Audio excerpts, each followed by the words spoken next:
குழந்தைகள் மற்றும் பெற்றோரை பற்றிய பைபிள் வசனங்கள்.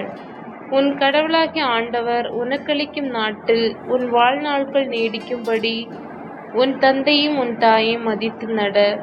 விடுதலை பயணம் அதிகாரம் 20 வசனம் 12.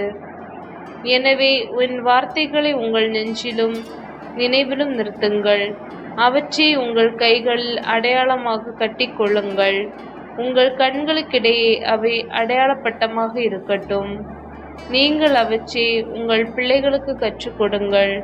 நீங்கள் வீட்டில் இருக்கும்போதும் பயணம் செய்யும் போதும் படுக்கும் போதும் எழும்போதும் அவற்றை பேசுங்கள். இணைச்சட்டம் அதிகாரம் 11 வசனம் 18 முதல் 19 வரை. பிறகு அவர் ஒரு சிறு பிள்ளையை எடுத்து அவர்கள் நடுவே நிறுத்தி அதை அரவணைத்து கொண்டு, இத்தகைய சிறு பிள்ளைகளுள் ஒன்றை என் பெயரால் ஏற்றுக்கொள்பவர் எவரும் என்னை ஏற்றுக்கொள்கிறார். என்னை ஏற்றுக்கொள்பவர் என்னை மட்டுமல்ல, என்னை அனுப்பினவரை ஏற்றுக்கொள்கிறார் என்றார். மார்க்கு அதிகாரம் 9 வசனம் 36 முதல் 37 வரை. தந்தையாம் கடவுளின் பார்வையில் தூய்மையானதும் மாசற்றதுமான சமய வாழ்வு எதுவெனில், துன்புறும் அனாதைகளும் கைம்பெண்களும் கவனித்தலும் உலகத்தால் கரைப்படாதபடி தம்மை காத்து கொள்வதும் ஆகும். யாக்கோபு அதிகாரம் 1 வசனம் 27. பிள்ளையை பெற்றெடுக்கும் போது தாய் தனக்கு பேறுகாலம் வந்துவிட்டால் வேதனை அடைகிறார். ஆனால் பிள்ளையை பெற்றெடுத்த பின்பு உலகில் ஒரு மனித உயிர் தோன்றியுள்ளது எனும் மகிழ்ச்சியால் தம் வேதனை அவர் மறந்து விடுகிறார். யோவான் அதிகாரம் 16 வசனம் 21. பிள்ளைகளே, உங்கள் பெற்றோருக்கு முற்றிலும் கீழ்ப்படியுங்கள், ஆண்டவரை சார்ந்தவர்களுக்கு இதுவே தகும்.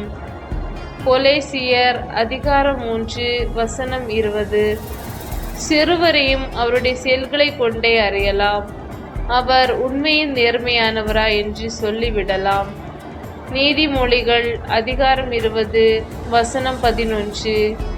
கவனமாயிருங்கள், உங்கள் கண்களால் நீங்கள் கண்ட அனைத்தையும் மறந்து போகாதபடி உங்கள் இதயங்களில் காத்து கொள்ளுங்கள்.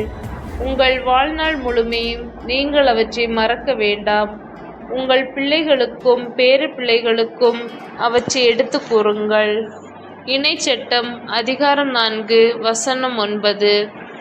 தந்தை தம் பிள்ளைகள் மீது இரக்கம் காட்டுவது போல் ஆண்டவர் தமக்கு அஞ்சுவோர் மீது இறங்குகிறார். திருப்பாடல்கள் அதிகாரம் 103 வசனம் 13. பாலகரின் மழலையிலும் குழந்தைகளின் மொழியிலும் வலிமை உறுதிப்படுத்தி பகைவரை ஒடுக்கினீர், எதிரியையும் பழி வாங்குவோரையும் அடக்கினீர். திருப்பாடல்கள் அதிகாரம் 8 வசனம் 2.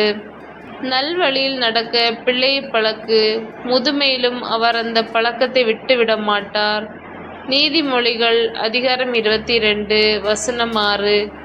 உன் குழந்தைகள் அனைவருக்கும் ஆண்டவர் தாமே கற்று தருவார். உன் பிள்ளைகள் நிறைவாழ்வு பெற்று சிறப்பு வருவார்.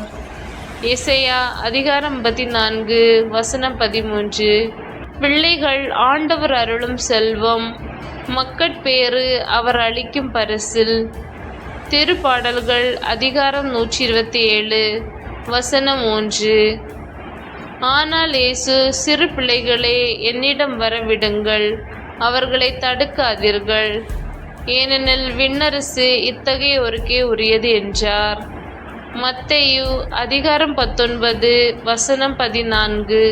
என் பிள்ளைகள் உண்மைக்கேற்ப வாழ்ந்து வருகிறார்களென கேள்விப்படுவதை விட மேலான பெருமகிழ்ச்சி எனக்கில்லை. 3 யோவான் அதிகாரம் 1 வசனம் 4.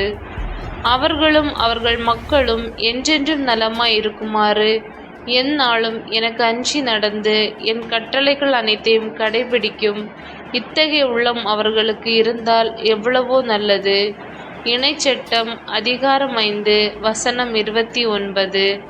தந்தையரே, உங்கள் பிள்ளைகளுக்கு எரிச்சல் மூட்டாதீர்கள், மாறாக அவர்களை ஆண்டவருக்கேற்ற முறையில் கண்டித்து திருத்தி அறிவு புகட்டி வளர்த்து வாருங்கள். எபேசியர் அதிகாரம் 6 வசனம் 4.